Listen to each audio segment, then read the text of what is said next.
Welcome to the Landscaping Podcast. My name is Joel Barnett and I'm your host today. In today's episode, I'm talking with Ben Hutchinson from Ben Hutchinson Landscapes. Ben has got a definite niche that he's targeting. He's a landscaper in Melbourne who does native and natural gardens, predominantly with water features. He's got some pretty impressive water features that he's done in the past and also that he's got coming up. So we discussed a couple of those big ones that he's building in the future. And I love that he's actually got a niche in the landscaping industry. So some people do a bit of everything, but Ben's targeted what he loves doing the most and he's passionate about and good at. And he does that really well, and now he's known for that as well. So people aren't bringing him up to get him to do some paving work. They're bringing him up for the type of jobs that he does. And also loved how during this chat we realised how diverse landscaping really is when Ben is doing his designs, and it includes designing fish and frogs into the gardens that he's building. So it's a pretty cool chat. Hopefully you enjoy this chat with Ben Hutchinson. Ben, thank you very much for joining us on the Landscaping Podcast. So my first question for you is how it all started for you in the industry. That's a good question. So I originally started in a retail nursery up in Plenty, and they had a massive range of water features that really got me interested, really interested in the aquatic plants and the fish side of it. We had an aquarium that we ended up expanding on and running. And after I left there, I went and worked for Oz Water Gardens for about 12 months. Again, doing pond construction and maintenance, and loved it. And then after I started my own business, the rep from Aquascape, Brett, he contacted me and said, well, I've just started with Aquascape, come and have a look. And I had a look and loved the product, loved the fact that it was really focused on the ecosystem side, which really aligned with our business, and just went from there. And I've just loved it ever since. And I think it just aligned really well with the native aspect of our garden and the really organic feel of everything that we create. So what's the difference between Oz Water Gardens and Aquascapes? Do Oz Water Gardens sell their products, or? They do. Oz Water Gardens are the aquatic plant wholesaler. So I started in the nursery there with the guys, and then got out doing the pond construction as well. And then left there and went out on my own doing landscape construction and design. So it was a lot of fun. Learned a lot about, especially the plant component. It was really eye-opening, which was great, and just seeing how different ponds and landscapes go together, and especially seeing a lot of there was so much variation in the water features that they maintained and built. It was fascinating, but I found that looking towards more of the Aquascape stuff, it was just more aligned to what we do, with the whole really helping the ecosystem thrive rather than focusing too much on mechanical and chemical filtration. Yep. And they're fun to build, really creative. I just built my first one a couple of weeks ago, and I was, oh really? We'd done the excavation. Well, one of the guys had done the excavation beforehand, and so I was just going in there to put the liner in and the rocks and basically do the fun part. And I was so excited to get to do it. So it's pretty cool. They're great fun. Yeah, it's good fun. Just knowing how you can tune a waterfall and make it sound how you want it to sound is a lot of fun. I didn't realise that either. Because it was a little bit noisier than I would have liked to start with. So then when we put more pebbles in, it was less flow, so it was a lot quieter. And it's fascinating. If it comes too far over the rock, it can be a little bit hollow, so you can kind of slow it down and completely change the noise. It's a lot of fun. So before you worked at the nursery, did you have a fascination for like natural gardens and natives? I did. Originally, I was a chef. So did a lot of we used a lot of different ingredients, and it originally started when I came across a lot of the Australian native bush foods, and I wanted to learn a lot more about using them in cooking. And then originally I was talking to my partner, and we were originally looking at setting up a nursery cafe, and I thought, no, I need to get in and actually start learning more about the plants, and that's where I got into nursery retail. But I think I was always interested in the landscaping, always helping my parents in the garden. Built a pond, I don't know, I think it was about 13 or 14 in their front yard that was terrible and forever leaked, constantly pulling it apart and playing with it. But I think that's where it all really started. And then I just, working in a nursery, really, I every time I saw the spec trucks come in, it was fascinating just how much variety of, especially the native plants out there. It just still blows me away how much is out there. And every time I walk into a nursery or like a wholesale nursery, it's amazing to see what's available out there to play with. And I definitely think the interest is actually growing, like quite a lot. I know in the 5 years that I spent in the retail nursery, I think we increased the amount of natives we were carrying by about tenfold, and it was amazing to see. Yeah, we went from about 2 tables to about, I think it was at least 12 or 13. It was great. Yeah, there's a lot of people who, like, when they say, so they do or don't like a native garden, but like a native garden can look like a cottage garden, basically. It can look like the garden behind you too. Exactly. Yeah. There's all sorts of plants that can, look exotic. So absolutely. I think that helps. And they can be shaped. Yeah, absolutely. It's fascinating to see. There's a garden around the corner from me that I actually think it's a Robert Boyle garden, and the entire front yard's completely full of Westringia that's been pruned into balls of different sizes, and it looks sensational. They keep it well maintained and it looks great. Yeah. And what age were you when you started for yourself? How old was I? 32? Yeah, I was about 32, I think. I'm 38. And how did you go about getting work to start with? Did you have it all lined up and that's what made you go out? No, I was subcontracting for a guy that actually the original owner of the nursery that I used to work at. He went out on his own doing just general landscaping, water feature installation, and I went out with him. And then it was starting to pick up and we started getting a few more jobs. And then we got the opportunity to do the Flower and Garden Show in 2018, and it just absolutely exploded from there. It's just gone crazy. How far into the business was that? I was still working for other people, probably about 2 years, I reckon. All right. Yeah, it was good. So you just crazy. First taste of the garden show, just build a massive garden show there. Yeah. That was the most nerve-wracking 6 weeks of my life. Because I had no idea you were that early into the business. Yeah, it was really early on. Yeah, we got a call from I think it was Phil Withers. I think he messaged me like 10 o'clock one night saying, "Mate, we've had someone pull out of the show. Can you fill in for us?" I'm like, "Yeah, okay, I'll give it a go." And we pulled together a 100 square meter show garden in 6 weeks. It was just, it was crazy.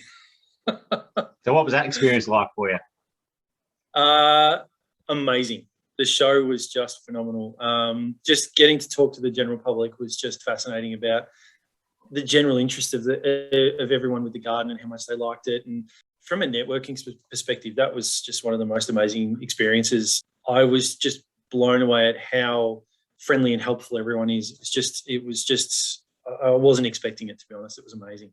But yeah, I'd do it again in a heartbeat. Absolutely. So it was a lot of fun. You did it the year after as well. Yeah. That was a lot easier. Yep. Had a lot more time to prepare, and it was a much more. It was a much more enjoyable experience. I wasn't so stressed and freaking out that we weren't going to get it done, because I knew what was going on and how to do it. And we simplified the garden a lot from the first one. So like the first year, the creek didn't work, the pond was leaking profusely. The second one, we didn't lose any water at all, and it worked exactly how I wanted it to work. So yeah, it was just a much better experience. And I'm hoping that the next time we do it, we'll actually be able to enhance it even further. Yeah. So yeah. Absolutely. So did you get a lot of work from being there? The first year, yes, we got heaps of work out of it. Second year, I think I got one garden consultation and that was it, to be honest. Right. Yeah, it was interesting. I don't know why. There was just I can't compare the two. I'm not entirely sure.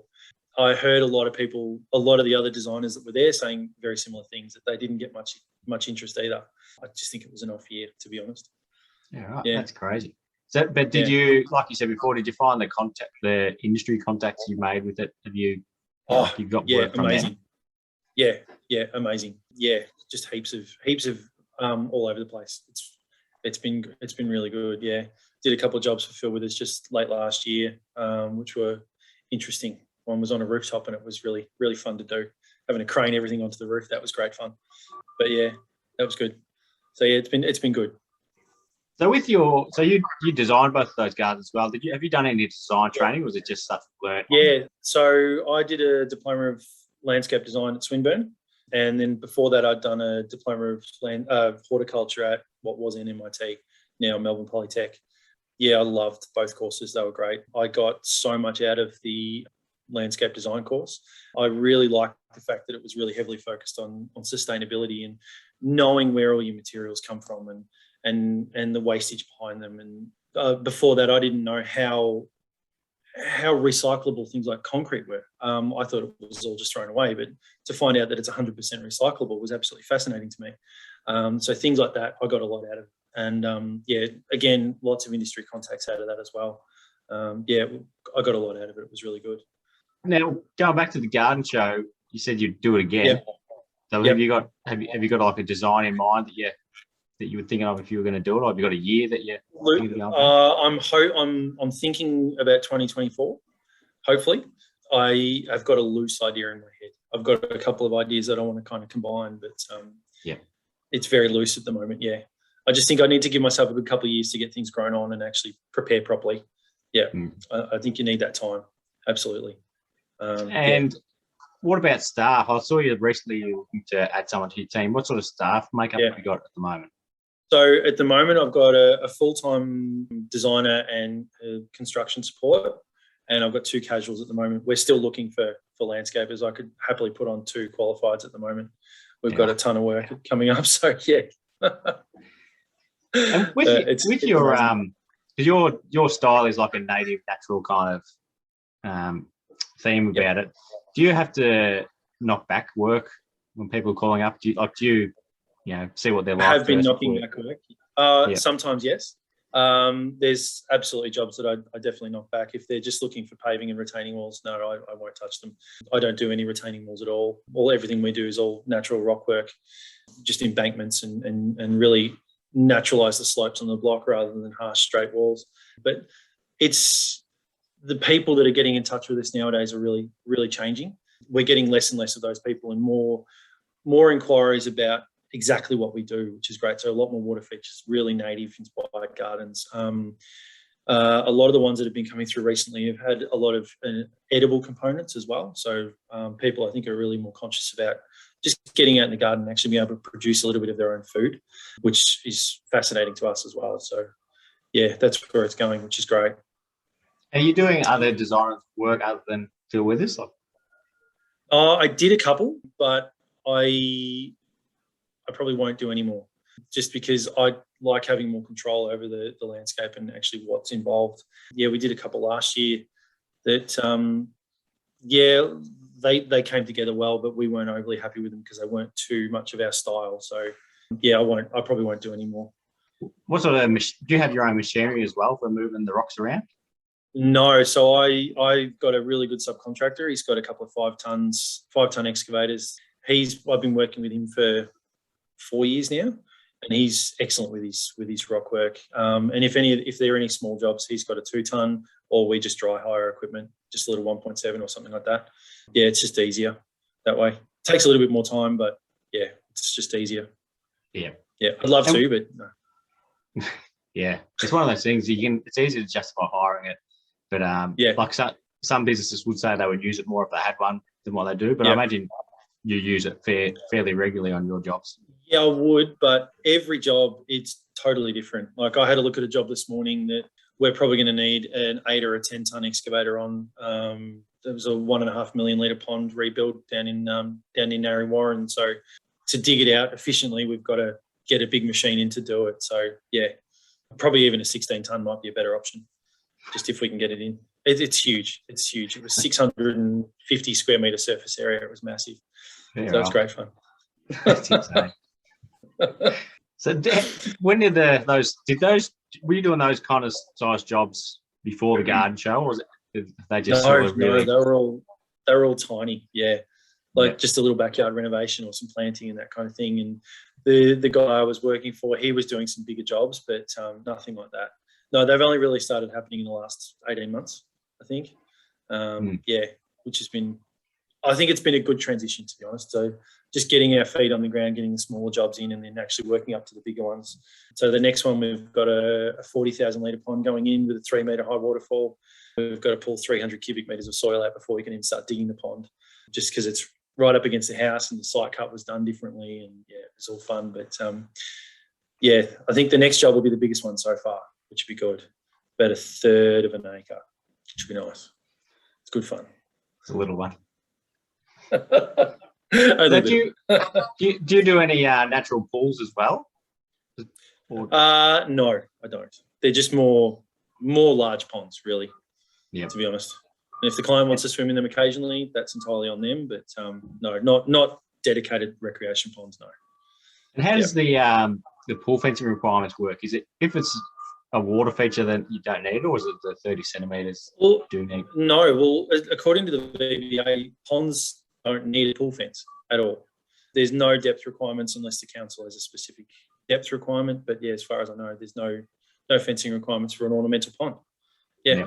It's fascinating. Yeah. So, if it's a natural pool, if you call it a pool, then you need one. Yeah. If it's got that pool top, it's bizarre. So I can go and build a 3 acre lake, and because it's not a pond, because it's not a pool, it doesn't need a fence. It's just bizarre. Yeah. With the rocks that you're putting in there, do you have like a rock supplier that you use a lot, or do you vary where you get it from based on the project? I vary. Depends. Yeah. I've been using Rocks Plus a lot. The last big project we did, we actually got them straight out of the quarry in Coldstream. It was just a little bit more cost effective that way. I've started using Reach Rock Art as well. He's got a small rock yard and he's able to supply direct from the quarry as well. So yeah, the project I had a look at this morning, we're probably going to go direct to the quarry because there's going to be probably about 250 cubic meters of rock going into it. So it's better value to get just a truck and dog up to the quarry and delivered straight to site. But no, they've been really, really helpful. Really, really helpful. They've been great. Did you learn a lot about rock placement from the first companies you worked for, or have you learned a lot yourself? It's more just trial and error, really. I think it just comes down to personal preference, how you think the rocks look. And I've worked a little bit with other Aquascape contractors, Ben Harris in particular, and watched how he places his rocks and learnt a lot that way. But it depends on the rock. You've got to really work out how to read the rock and how it fits together and make it look as natural as possible. I mean, if you're using something like Dalesford slate, you should really look at the banding in the rock because it's a sedimentary rock. It's got different colours down the rock. So to make it look as natural as possible, you want to make sure that those bands are relatively parallel. They're as parallel as you can. It looks like a rock wall, a natural rock wall. But sometimes it's hard to do. Whereas if you're using something like a volcanic rock, like a basalt, because they're rounder, that is much more difficult to work with. And it tends to look like a stack of just boulders on top of each other. You got to be careful. Yeah, so that's better on kind of like on a flatter landscape. You don't have that stack stone wall look, if that makes sense. Yeah, and I imagine it's similar to like with crazy paving. I've got certain rules whether I don't like the way it to look, whereas other people are fine with it. It's the same with rocks.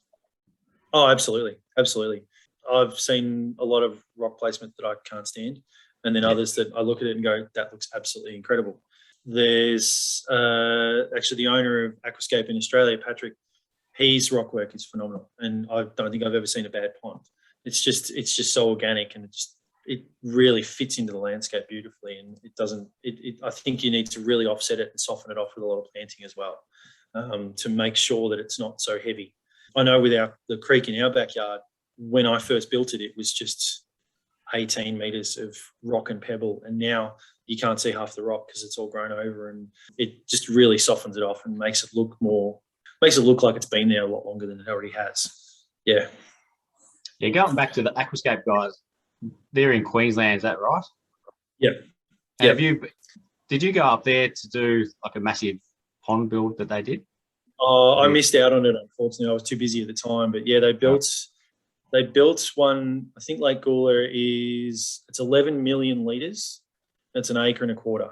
We went up there in 2019 to have a look at it just after it was built. It's absolutely stunning. It was holding 29 degrees all year, and they've just got this beautiful big ecosystem. The turtles and the fish have already moved in, and I know they released some lungfish into it last year. They're looking at Mary River cod, and just the wildlife that it's brought into the area is just phenomenal. That is a dedicated recreation pond, so it does have a pool fence because it's for a festival. But yeah, it's absolutely magnificent to see. It was just amazing. And just the wildlife was just incredible. I mean, watching Patrick 10 o'clock at night running around chasing cane toads was hilarious. But seeing all the fox, yeah, he caught two, and I didn't even know, I couldn't even see them. It was just amazing. He just raced into one of the wetlands and pulled out two cane toads, chucked them straight in the fridge. It was fascinating to watch. Yeah. And they've got a parent company in, like they're related to the American company as well. Yeah, so Greg Woodstock runs that one. Yeah, so Aquascape Inc. So Greg developed the products, and then Aquascape Supplies Australia are kind of the Australian Southeast Asian distributor, essentially. Yeah, it's a full-on company. They're crazy. Yeah, they seem like a really passionate bunch of people involved with that company as well. Yes, it's intense. They're intense. I went over for their annual conference again in 2019, and it was full on. They're very passionate. It's almost cultish to a little bit, to a level. But yeah, an amazing group of people. They're extraordinarily talented, and the wealth of knowledge they've got is just phenomenal. Yeah, and some of them do some really amazing work, especially the guys up in like New York and Seattle. They are doing some phenomenal stuff. One of the guys in Seattle, he built a pond specifically for trout. Built this beautiful little creek, and it's got trout in it. It's just amazing, and they go fishing in it. And it's just incredible. It's pretty cool when you think there's probably nothing there, and they've just created this man-made pond. Yeah, absolutely.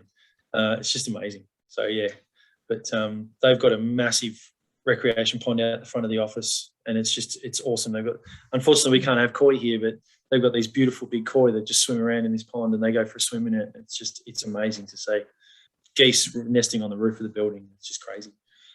So yeah. Why is it we can't have koi here? Because they're a European carp, basically. Oh, right. I think they're illegal in every state except for New South Wales and WA, because that's where the breeders are. So they left them in those states, and they're the only places you can have them, because I think they're concerned that people would release them into the wild and then obviously take over again, but and breed with the local carp. But yeah, that's why. I don't know why you would, considering the price of a koi, but they're stupendously expensive. Yeah. Now, I saw you're a certified Aquascape contractor. So do you get any like business advice being part of that? Like any systems or anything so like that? There's networking opportunities. The big proviso is that I have to use their products, which I'm very okay with. And I go over to their conference. I can go to their conference every year in Chicago and network. There's a lot of networking, but I can basically just ring them up and get a heap of advice. I know a lot of the CACs, especially in Victoria, all work together all the time on larger projects, and I can just ring them and get advice. And I spoke to Ben Harris this morning and asked him if I could pick his brain on this big one that I'm going to be quoting up, just to work out how to get the water flowing through the system more efficiently, because it's such a big system. And he helped develop the one up in Queensland, so he's probably the go-to guy, short of Patrick, to work with. Yeah, but they're an amazing group of people, just easy to talk to, and they'll give you the world. It's great. With the staff you've got on, have you had thought of putting on an apprentice or someone to teach everything, or are you teaching them even though they're not working? Well, the guys that I've got on at the moment, I'm trying to teach. I'd like to get some qualified landscapers working under us before we looked at an apprentice, just to get them on site, so that it gives me time to get off site to do more of the paperwork, the fun stuff behind the scenes. And then we'll definitely look at an apprentice. I'd love to, but just not at the moment, unfortunately. Yeah, it's definitely on my mind. What sort of, do you have a certain breakdown on how many days a week you spend designing and quoting, and how much you're doing building? Not really. I would love to, but I should, but I don't. I usually spend as much time on site as I can, then come home and jump in front of the computer and sit there and design and quote and do all that fun stuff after the kids go to bed. Yeah, it sounds familiar. Yeah. My plan is to have a certain day to do designs and quotes, but there's just all sorts of other things that pop up. Absolutely. Squeeze it in when you can. Yeah, definitely. I'd love to have a dedicated day as well, or two, but not at the moment. I'll get there eventually. But and circling all the way back again to the garden show, because I saw in the so the year before COVID started, when it just got cancelled, you were supposed to do that balcony garden. Yes. That was going to be the first year they were doing that. So what was that going to be involved, including? Back then, what was it going to be? I know we were going to have a big vertical garden there, and that's about as much as I can remember, to be honest. Oh, and a little water feature in one corner. We were going to attempt to anyway. I'm not sure how it was going to work. But, yeah, they asked me to do it again this year, and I just couldn't, unfortunately. Just, don't have the capacity at the moment. But, yeah, I'd like to give it a go. It'd be a nice little one to try because it's such a tiny space. I think it'd be a good idea to do one of those little ones first before you start on a big one. Oh, absolutely. But you've done 2 big ones first. Yeah. Walls falling down and all that kind of stuff in the first one. It was great fun. Have you had any like on project sites? Have you had any major leaks that taken a while to get on top of, or did you just sort of learn to? When you say leaks, what do you mean? Like the pond's leaking. Yes. So we had one last year. We built a pond down in Footscray, and we were just constantly losing water, and we could not for the life of us find out where it was. And then it took me, I would dare say, 2 months to find the leak. And what it's turned out to be was there were 2 holes, unfortunately. One was in the actual pond itself, where behind one of the rocks, when we did our backfilling, there was a small rock that actually pinched the liner and poked a hole in it. And I found it by pure chance. And then there was a second one up underneath this monster rock. It was, it'd have to be over a ton, this rock. And when we pulled the straps out from underneath it, I pinched the liner and pulled a hole in it. And I just found them I don't even know how I managed to find them. I was just digging around, and all of a sudden I see this little bit of water flowing, and I'm like, I'll follow it back up. And then we found the hole. And thankfully with the rubber liners, it's a 5-minute patch to fix it. And it's like fixing a bike tire. But it's finding the leak that's the problem. Yeah. Actually, I got a call from a client this morning. We built a creek at a restaurant in Eltham about a month ago, and they called me saying, "Oh, it's leaking, and the neighbour behind, he's got about 150 mil of water in his shed." And I'm like, "What the hell's going on?" So I sent one of my guys over there, and it turns out that kids had dammed one of the waterfalls over the weekend with all these pebbles, and it was spilling out the side. I'm like, "Oh, okay." So we had to pull it all apart and fix it all. But it wasn't actually a leak. It was just kids going in and throwing things. It's a good result. Absolutely, yeah. So how do you set a 1-ton rock onto a rubber pond liner without it punching it? Carefully. No, when we build the ponds, we've got a sheet of geotextile fabric on either side. So we use 270 GSM, so it's quite thick. The pond liner is 1.1 mil, so it'll cope with quite a substantial amount of weight before it breaks. And then you sandwich it between 2 sheets of geotextile, and that is enough to keep quite a large rock on it. I mean, this particular rock we actually pulled out of the excavation. It was a floater in the ground, and we managed to wash it up and use it as kind of like a seating rock on the edge of the pond, so they could dangle their feet in the water. And it was 1900 by 1500 by 400 high.